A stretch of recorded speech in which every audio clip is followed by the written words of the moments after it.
Bwana Yesu asifiwe sana. Karibu tena katika somo zuri. Je, wajua Babeli ya zamani ndio mwanzo wa dini za uongo? Kumekuwa na dini nyingi sana hivi leo ambazo zimekuwa zikiendelea na watu wamekuwa wakizifuata. So hizo dini zimekuwa ni nyingi sana. Kadri miaka inazidi kwenda juu zimekuwa nyingi sana. Inakadiriwa kuwa mpaka sasa kuna zaidi ya dini 6,000 katika ulimwengu huu. Na hizo dini zote wote wanaabudu Mungu wa mbinguni. Sasa je, tujifunze leo. Je, wajua Babeli ya zamani, ile Babeli iliyokuwa kwenye Biblia ikiwa inamaanisha machafuko, ndio mwanzo wa dini nyingi hapa duniani, na hizi zote chimbuko lake ni kule Babeli. Dini za Babeli zimeonyeshwa kupitia kielelezo katika kitabu cha Ufunuo 17 na ule mstari wa 1 hadi wa 6, ambapo katika Biblia yangu, na wewe utafungua ndugu mtazamaji Biblia yako katika kitabu cha Ufunuo 17 na ule mstari wa 1 hadi mstari wa 7. Napo nasema, akaja mmoja wale malaika 7 wenye vile vitasa 7, akanena nami akisema, njoo huku nitakuonyesha hukumu ya yule kahaba mkuu akatie juu ya maji mengi, ambaye wafalme wa nchi wamezini naye, nao wakao katika nchi wamelevywa kwa mvinyo wa uasherati wake. Akanichukua katika roho hata jangwani, nikaona mwanamke ameketi jangwani, nikaona ameketi juu ya mnyama mwekundu sana, mwenye kujaa majina ya makufuru, mwenye vichwa 7 na pembe 10. Na mwanamke yule alikuwa amevikwa nguo za rangi ya zambarau na nyekundu, amepambwa kwa dhahabu na kichwa cha thamani na lulu, naye alikuwa na kikombe cha dhahabu mkononi mwake kilichojawa na machukizo na machafu ya uasherati wake, na katika kipaji cha uso wake alikuwa na jina limeandikwa alasiri, Babeli mkuu, mama makahaba na machukizo ya nchi. Nikamwona yule mwanamke amelewa kwa damu ya watakatifu na kwa damu ya mashahidi ya Yesu, nami nikamwona nikastaajabu sana. Huyu ni Yohana anaonyesha maono yake.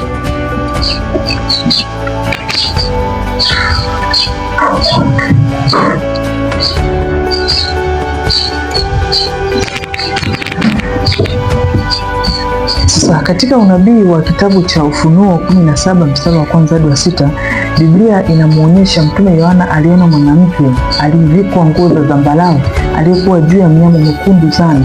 Alikuwa amevikwa nguo za zambarau, lakini pia mkononi mwake alikuwa amekishikilia kikombe cha dhahabu kilichojaa machukizo ya nchi. Lakini si hivyo tu, tunaona pia tumejifunza huyu mama katika paji la uso, huyu mwanamke katika paji la uso wake kulikuwa na jina limeandikwa Babeli mkuu, mama makahaba na machukizo ya nchi. Sasa hebu tujifunze, huyu mwanamke kwenye Biblia alikuwa anawakilisha nini, na nini maana ya maono haya ambayo alikuwa ameyaona Yohana katika kitabu cha Ufunuo. Somo linasema, je, wajua Babeli ya zamani ndio mwanzo wa dini za uongo? Kumekuwa na dini zaidi ya 6,000 katika ulimwengu wa leo, na hizo dini zote watu hawafahamu. Natamani utambue chanzo chake ni nini na chimbuko lake ni nini. Sasa katika kitabu hiki cha Ufunuo 17 mstari wa 1 hadi 6, tunaona taswira ya mwanamke kuzungumziwa, na kwenye Biblia mwanamke anapozungumziwa huwa inamaanisha kanisa. Unaposema mwanamke kiunabii inamaanisha kanisa, na hii ninarejelea katika kitabu cha Efeso 5 mstari wa 22 ambapo 22 hadi 25, ambapo katika kitabu hicho Biblia yangu inaniambia katika kitabu cha Efeso 5:22, wa Efeso 5:22,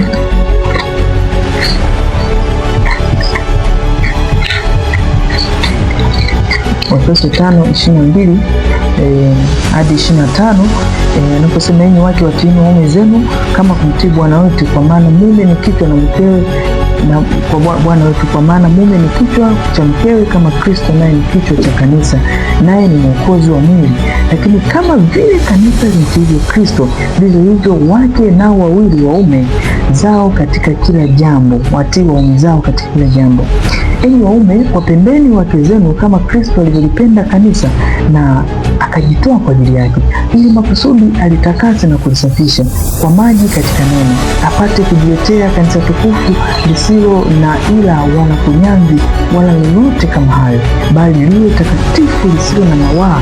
Vivyo hivyo inawapasa waume nao kuwapenda wake zao kama miili yao wenyewe, apendaye mkewe na kujipenda mwenyewe. Na tumeona katika hiyo Efeso 5:22, hapo akaja kumalizia kwenye Efeso 5 mstari wa 32 anaposema siri hiyo ni kubwa, ila mimi nanena habari ya Kristo na kanisa. Kumbe Biblia inapotamka neno mwanamke huwa inamaanisha kanisa. Mahusiano ya mume na mke katika ndoa huwa yanafananishwa na mahusiano ya Kristo na kanisa lake kwa ulimwenguni. Hivyo sasa huyu mwanamke wa kitabu cha Ufunuo 17 anaonekana ni mwanamke mchafu, mwanamke mwenye mawaa, mwanamke aliyekuja kuleta uharibifu katika kanisa. Maana kuna mwanamke msafi, mwanamke asiye na doa, ambaye huyu mwanamke anazungumziwa katika kitabu cha Efeso 19 mstari wa 7 hadi wa 8. Utaona pale Efeso 19 mstari wa kitabu cha Ufunuo 19, ni Ufunuo 19 mstari wa 7 hadi wa 8.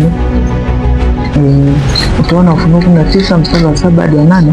Biblia inasema naye amepewa kuvikwa kitani kizuri ng'araye safi, kwa maana kitani nzuri ni matendo ya haki ya watakatifu. Huyu ni mwanamke safi, mwanamke asiye na doa, mwanamke asiye na mawaa.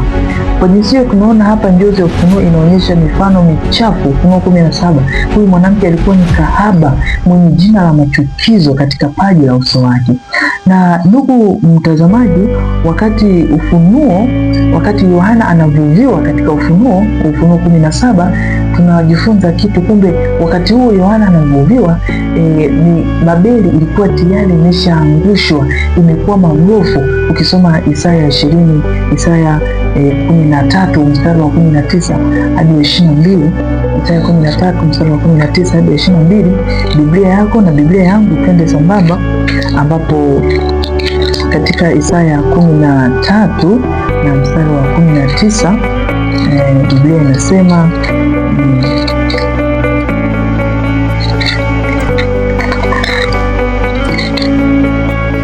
Isaya 13:19 Biblia inasema na Babeli huo utukufu wa falme, uzuri wa kiburi cha Wakaldayo utakuwa kama Sodoma na Gomora hapo Mungu alipoiangamiza. Kumbe wakati Mungu anazidi kumwonyesha Yohana, wakati huo Sodoma, Babeli ilikuwa inaonyeshwa kama Sodoma na Gomora, mji wa machafuko, kwamba utakuwa magofu na utaangushwa kabisa. Babeli, mji mkuu, maana ulikuwa ni umeharibiwa na utabakia mahame. Hata Yeremia 51:12 Biblia imejaribu kuonyesha na kuangushwa kwa Babeli, chanzo cha dini nyingi za Mungu. Ingawaje katika mji wa Babeli ulikuwa umeharibika, tutaona kuwa na mifumo ya dini ya Babeli nyingi ambayo ilizidi kuendelea. Babeli ulikuwa na dini za aina nyingi sana, ndio maana ukaitwa mji wa machafuko. Sasa mifumo ya dini zilizokuwepo pale Babeli ndio mifumo ambayo ilizidi kuenea duniani na ikaenea dunia nzima. Ingawa Babeli ilikuwa mchafuka, lakini ilienea dunia nzima. Hiyo ndio nguvu ya shetani, ambavyo ana uwezo wa kufanya mambo makubwa maovu ya kumrudisha Mungu mbinguni. Na usipate tabu kujua ni kwa nini, kwa sababu mji wa Babeli ulikuwa umeharibiwa kabisa. Ni mji ambao ulikuwa umejaa machafuko, dini za kila namna zilikuwepo pale. Sasa hebu turudi nyuma kidogo katika kipindi baada ya gharika.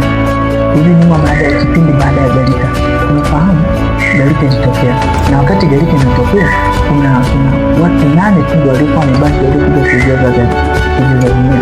Sasa rudi nyuma pale, baada ya gharika kulitokea nini? Katika zile siku watu walianza kuhama. Kulikuwa na watu wanahama kutoka mashariki eneo la tambalale katika nchi ya Sinai. Kulikuwa na nchi ya Sinai, Mwanzo 1:12 Biblia inazungumzia watu walihama kutoka nchi ya tambalale wakawa wanaelekea ile nchi ya Sinai. Sasa wanapoelekea nchi ya Sinai na Shinare, walikuwa wanaelekea nchi ya Shinare. Biblia inazungumzia hivyo. Sasa Shinari ipo katika Babeli, na ambapo mji wa Babeli ulijengwa Shinari, ambapo ni katika nchi ya Shinari ambapo mji wa Babeli ndio ulijengwa. Sasa Babeli ile ilijengwa katika mji wa nini? Mji wa Shinari. Sasa na nchi ikajulikana kama Babeli, na Babeli ikaitwa Mesopotamia.